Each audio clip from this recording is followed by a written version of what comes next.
Good morning. Welcome to Elizabeth Sharon Bible Study. Today is March the 30th. It's Wednesday. It's a wonderful Wednesday. And I'm here by myself. This was supposed to be our joint day of doing Bible study together, but Elizabeth had errand to run. She had taken Catherine to the airport today.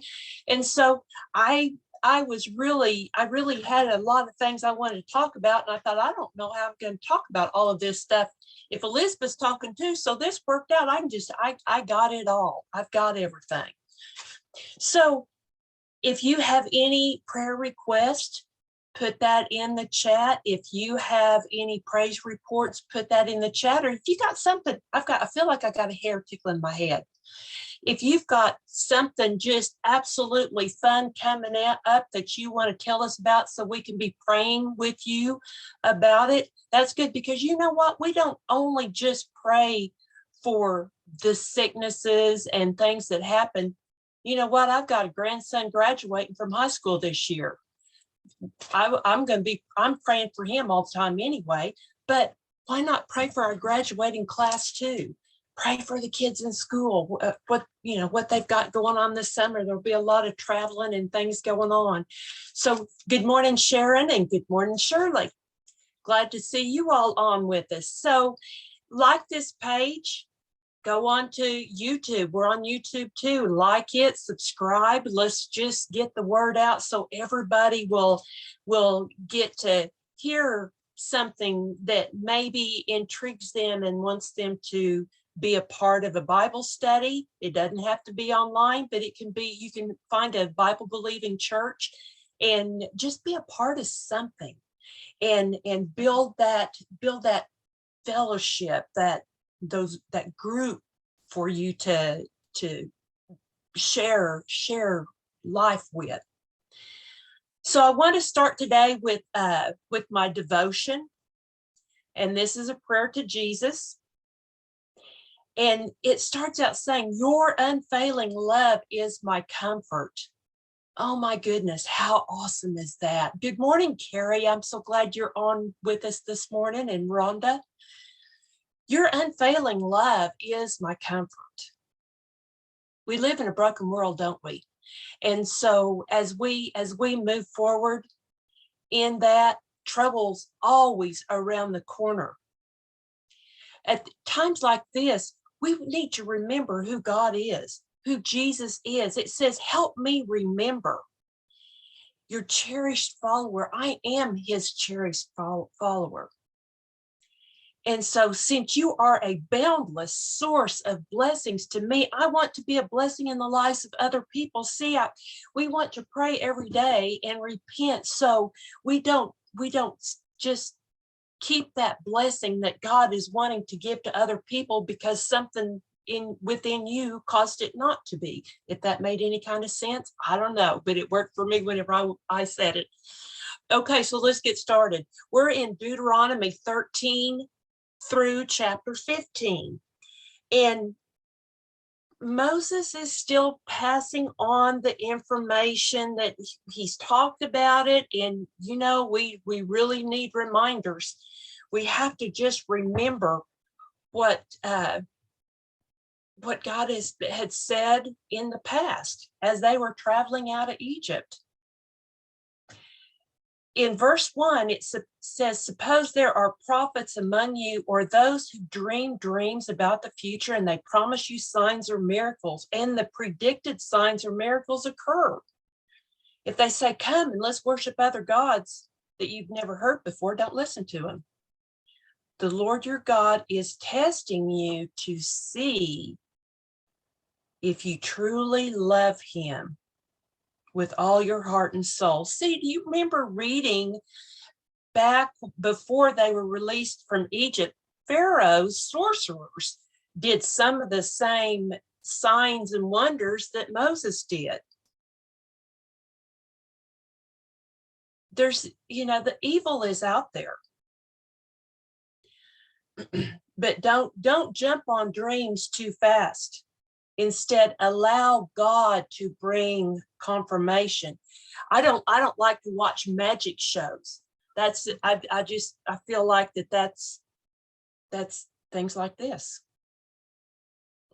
Now, Jesus spoke in Mark 16, verse 17, about the signs are to follow believers instead of believers following the signs. I thought that was a good reference to that. So then on to 4, it says, serve only the Lord your God and fear him alone. Obey his commands, listen to his voice and cling to him. We've heard him say stuff like that over and over and over. But we have to keep being remembered over and over and over, because we tend to forget when we have those days that are just not quite right. We just fall apart. Maybe we do pick up the newspaper and flip it open and see what our horoscope says, rather than getting our Bible out and seeing what the Bible says. What does the word say? Maybe we fall back into some of those old habits. But see, he's reminding them.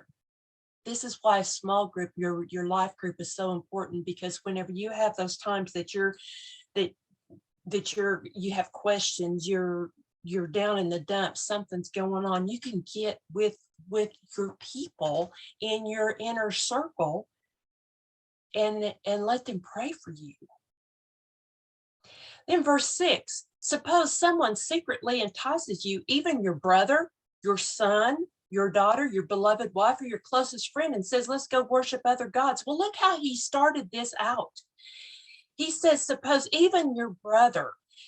See, back in those days, because there was so many wives, that somebody could have full brothers, half brothers, step brothers, on and on and on and on. But he's bringing it to the brother, your son, the people that are the closest to you. Because if your son came to you and said, Mom, or Dad, let's go, whatever idol it is that he's wanting to worship. See, back then you were supposed to be stoned. You probably wouldn't want to stone your son. But this says those are the ones that would pull you away. Do not give in or listen. Have no pity. And it was so severe and serious, said you must put them to death, and you cast the first stone.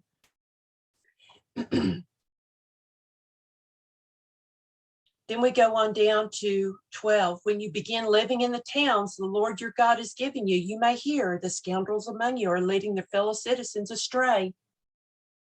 Let's go worship other gods. See, that was there everywhere. Oh, and I am so excited because I've learned a new word, and it's not going to be anything that I'll ever use again except in the Bible. But I'll share when I get to it. And it says, if you find that the report is true and such detestable act has been committed among you, you must attack that town and completely destroy it. That town, all of its inhabitants, all of the livestock. Then you must pile all the plunder in the middle of the open square and burn it. Burn the whole town down. You think, oh, but they had some cool pots and pans. They had some lamps and stuff that I'd kind of like to have. Maybe that was a good looking goat. Maybe I need their camel. But it says to not take anything, nothing. That town must remain a ruin forever, or it may never be rebuilt. So here's my new word. As I was reading and I was researching, and I was always looking at other versions. This is the New Living. I looked in the King James, and it says a heap, that the town will remain a heap forever. As I look that up, then I find that tell, and I had to look that up. It's not T-E-L-L, it is T-E-L. Tell is a heap or a mound. And so as you look across, and I've never been there, some of you have, if you look across the plains there, you will see these tells, these mounds across the way. And this is where some of the cities were burned down, and the dust, the dirt, the sand has blown over the top of it and become a mound. Well, they might go back and build a city on top of the mound, and there might be another city someday on top of that mound. And as I was listening to a Bible teacher talking about this, he said sometimes these tells could be 100 feet high. There could be many cities layered in that. And it made me think that, when people are going out on these discovery missions, digging and looking for artifacts and stuff, I'm wondering if this is what it is. Oh, and Jada says tell is an architectural term too. Thank you, Jada. Well, I just learned that. I'll probably never use it again, and I'll probably forget it next year when I read this again, and I'll act all excited again, because you know what? My memory is not like it used to be. Okay, so chapter 14. Since you are the people of the Lord your God, never cut yourselves or shave your hair above your foreheads in mourning for the dead.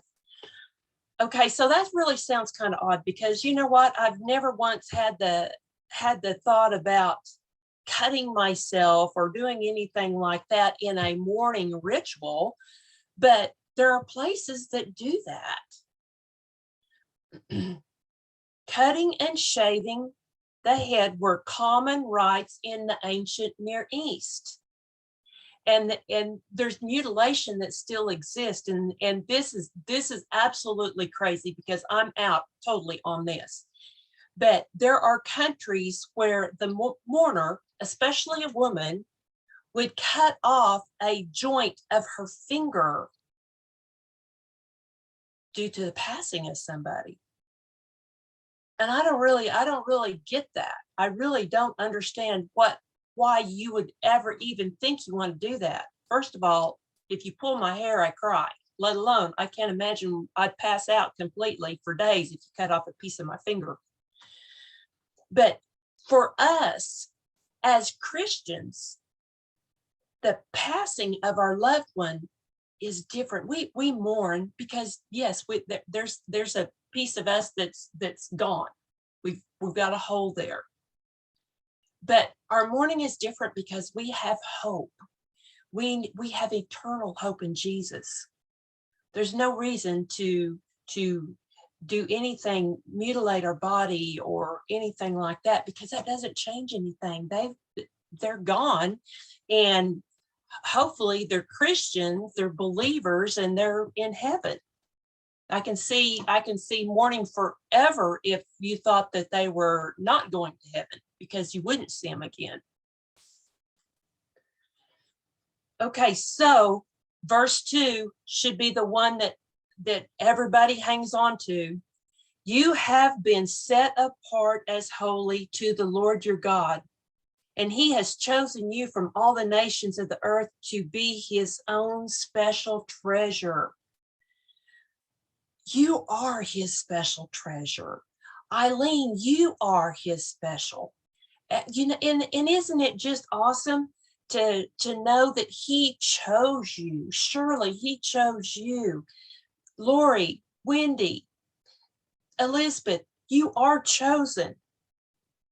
But with all of these special privileges, there's responsibility with God choosing Israel as well as choosing us. We conduct ourselves in a manner that is pleasing to God. And that's what he wanted Israel to do. That's why Moses had to keep saying, obey him, worship only him. This is how we're supposed to live. So then it goes on down to the foods, and this is we read it, and I'm not going to read all of that. I'm going to let you do that because I want to move forward. But one of the things that I listened to that I thought was good. Look how important food is. So let's go back to the beginning of the Bible and think how important food was to their Adam and Eve. They had everything that they could eat except for the tree of knowledge. Not supposed to eat that. And guess what they wanted? Well, there was no sin, absolutely no sin there at all until they ate of that tree. So see, we've all got choices. This, and here in chapter 14, he's telling us, and of course we don't live under that anymore, but this was what they should eat and should not eat. And there's some good reasons for some of that.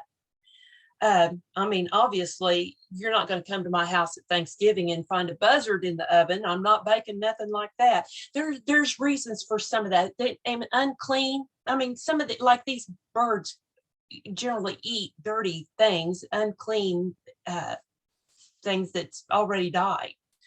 But there's the whole thing about all of this is there's choices, and choose what God has said. Choose that. And then verse 22 is talking about tithe. I like what, now this says you must set aside the tithe of your crops, 1/10. I like what the New King James Version says. It said truly tithe. Is that odd? Truly tithe. Well, what was meant by that is just in case if somebody thought a way to not quite tithe 10%, they might tithe 9 and do something else, whatever. I can't even think of an example really to give for this time. But God wanted them to know 10%, true 10%, not just close enough, just truly 10. You can always give over, but truly 10. And this was teaching us, this is a purpose. The purpose of tithing is to build honor and reverence to God. See at the end of verse 23, it says, doing this will teach you to always fear the Lord your God.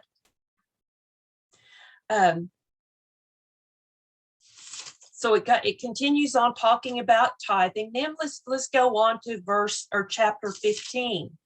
At the end of every 7th year, you must cancel debts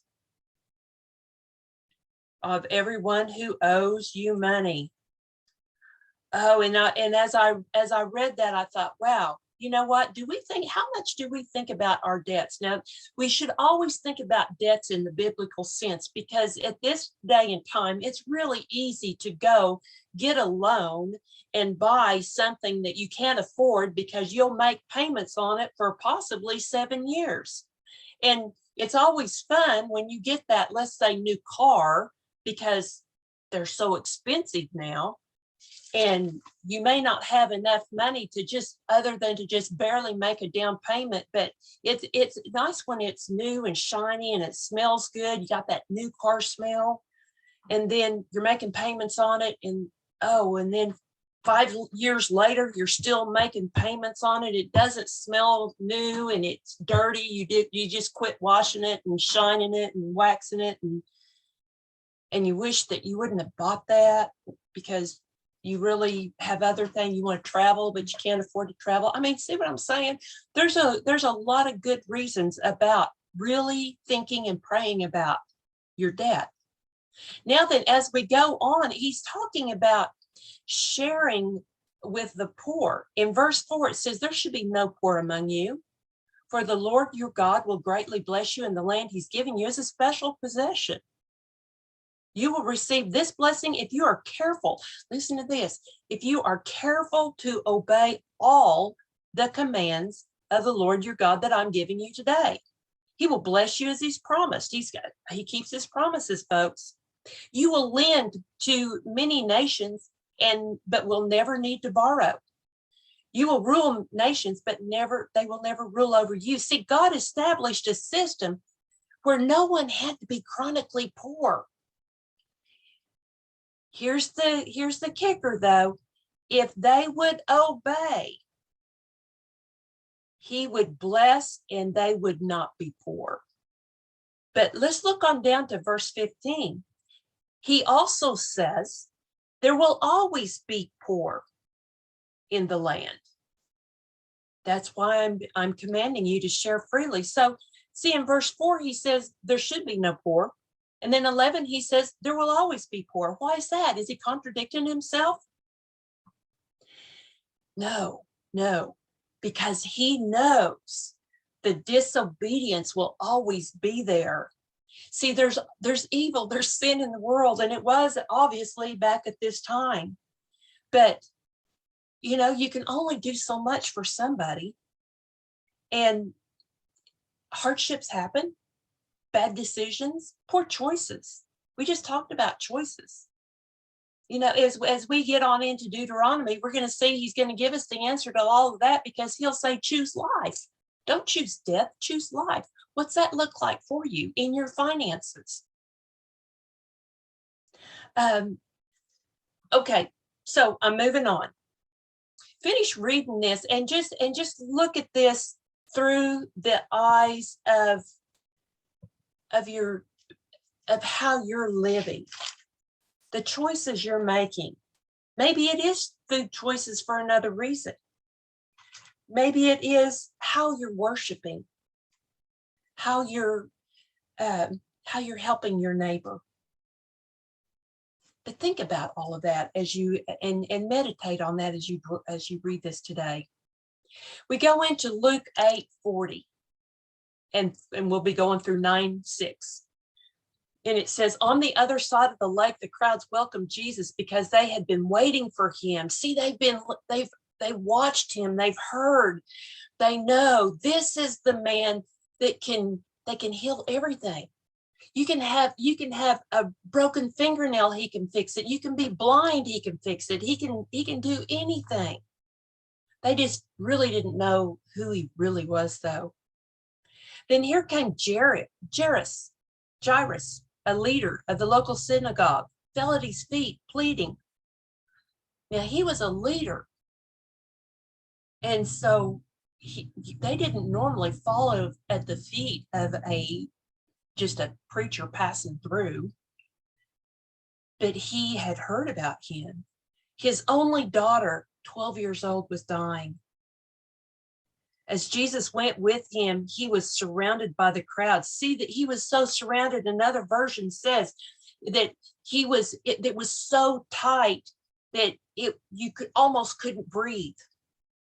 He wasn't surrounded. He was packed in tight. It was like, and I've been to amusement park like that, where you were packed in so tight that you couldn't even get through.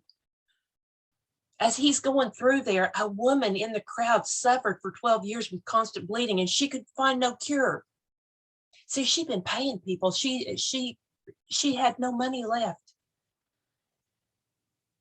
Coming up behind Jesus, she touched the fringe of his robe, and immediately the bleeding stopped. And he said, "Who touched me?" Well, he knew who touched her. He knew. He wanted for her to speak out. He wanted everybody to stop and hear this. It says everyone denied it. Peter said, "Master, everybody's pressing up against you." Jesus said, "Oh, but I felt somebody deliberately touched. That wasn't a slight bump. That wasn't a push to get around me. That was a touch." And power went out of him. She was afraid, because you know what? She wasn't even supposed to be out and about. She was supposed to be isolated because she's been bleeding for 12 years. She is unclean. Nobody is supposed to even look at her. She began to tremble and fell on her knees in front of him. Jairus fell on his knees in front of Jesus. The whole crowd heard her explain why she touched him and that she had been immediately healed. See, she gave her testimony.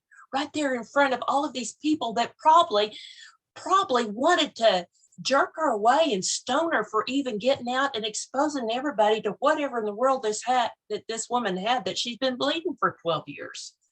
But Jesus said, daughter. He called her daughter. Don't you know, nobody had ever said that since her mama probably passed away. What a sweet word when somebody says daughter. That gives you that loving feeling like I'm taking you in. Your faith, daughter. It wasn't that you touched a supernatural rope. Your faith, because you got pushed through the crowd and you got in here and you came to me. What your sin was that was hidden from everybody is now out in the open and exposed. Your faith has made you well. Go in peace. And everybody heard this. And everybody knows now she doesn't have to go back into hiding. She doesn't have to be isolated anymore. While he was still speaking, a messenger came from the home of Jairus and said, your daughter died. It's over. No, don't even bother Jesus anymore. But Jesus heard. See, he can hear everything. He didn't even have to be that close. He knew what they were saying.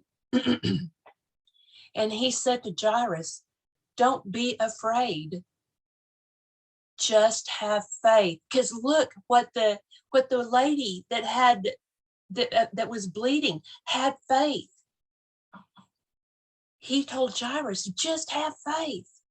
She will be healed. See, Jairus saw this lady be healed too. He was there. When they arrived at the house, Jesus wouldn't let anyone go in except for Peter, John, and James. He had his witnesses, but possibly he needed these guys to stay close so they wouldn't go astray. You never know about, some of them. The house was filled with people weeping and wailing, and he said, stop. Just stop. She's not dead. She's asleep. See, back in those days, they hired mourners. They would come and they might not have had even known these people, but boy, they could cry loud and they could make a big show about how sad this was that this person died. But look at 53.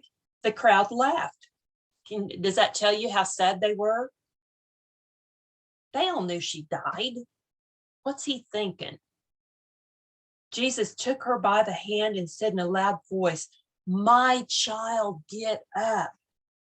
That moment, her life returned. We've had those days that, or times in our life that we just felt dead to the world. I mean, we had something going on, and we saw no hope. Then whenever you found Jesus and he called you daughter, he called you son, and you felt his presence, it was like feeling him reach out and touch your hand. He reached out and touched your heart, your soul, your mind. And he said, get up. Your life changed too. And if your life is still like that, then think about this, meditate on this, because he can change it in a moment. Look at this. It doesn't say it took hours or days. He simply went in, sent everybody out of the room, except for his guys, and he spoke. We get to chapter 9. It says, one day Jesus called together his 12 disciples and gave them power and authority to cast out all demons and heal all diseases. Heal all demons and all diseases. My goodness, do you know power is the force or ability to do something? Jesus gave them that, and he gives us that. Authority is the right to use that power. He gave us power. He gave us authority. Two different things. We have both of them. Then he sent them out to tell everyone about the kingdom of God and to heal the sick. See what order that's in? Go, preach, and heal. Preaching and healing are not equal. He wanted them to proclaim the good news because that was the mission. Healings were to authenticate the message.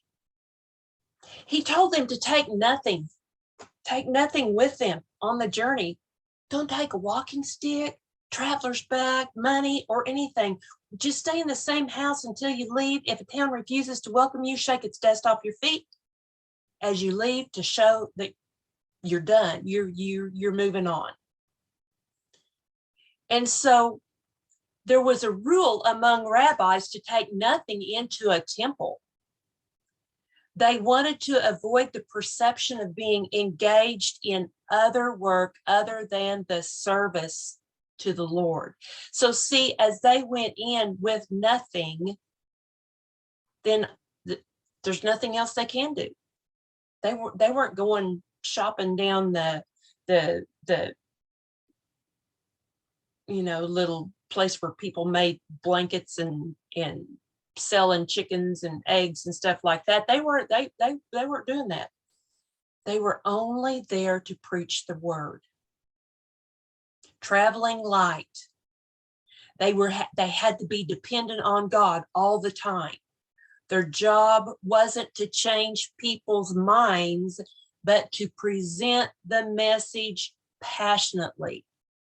And that is more convincing. When we preach and teach and witness and testify to others, and they see our heart in it, it's convincing, isn't it?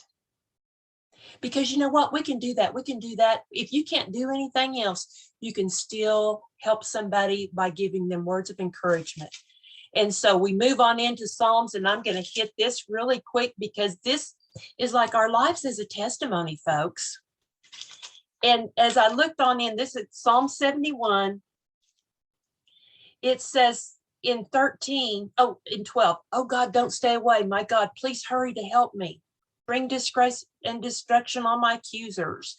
But verse 14 says, but I will keep hoping for your help. I will praise you more and more.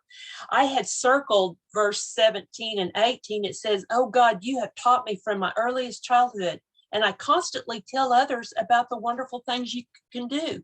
See, we can still do that no matter where you're at, what you're doing. 18 says, now that I'm old and gray, do not abandon me, O God.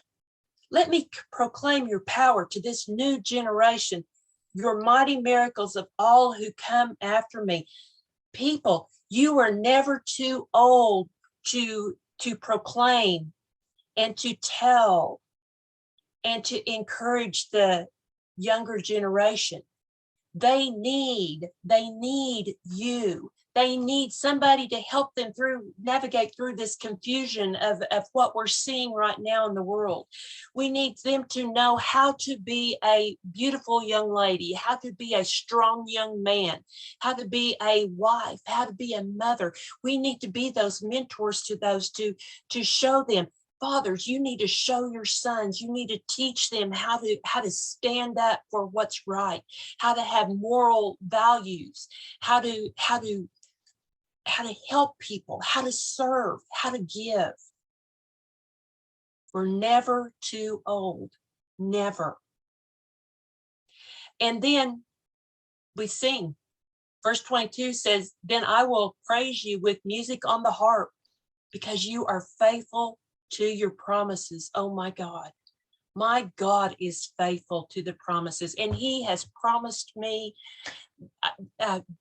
everything that's in this book. Alicia, he has promised you everything, and I know you know that, and everything. You know what? It is so awesome to see mothers and daughters on here. It's awesome to see mothers, grandmothers, and granddaughters on here, friends and sons and fathers. I love this. And this is why we need to join together each and every day to get the encouragement to go out, to be able to face a world that the enemy is lurking through all the time. because he does not want, he wants to squelch this. He doesn't want you to be a part of this. He doesn't even want you to read your Bible. Get your Bible out and have it open every day. Handy, make it handy. I love you. And Elizabeth will be back tomorrow. And if she's not, I will. And so you all have a great day. Love one another. Give somebody an encouragement. And as always, dream big. We serve a God that has bigger dreams than we've ever thought.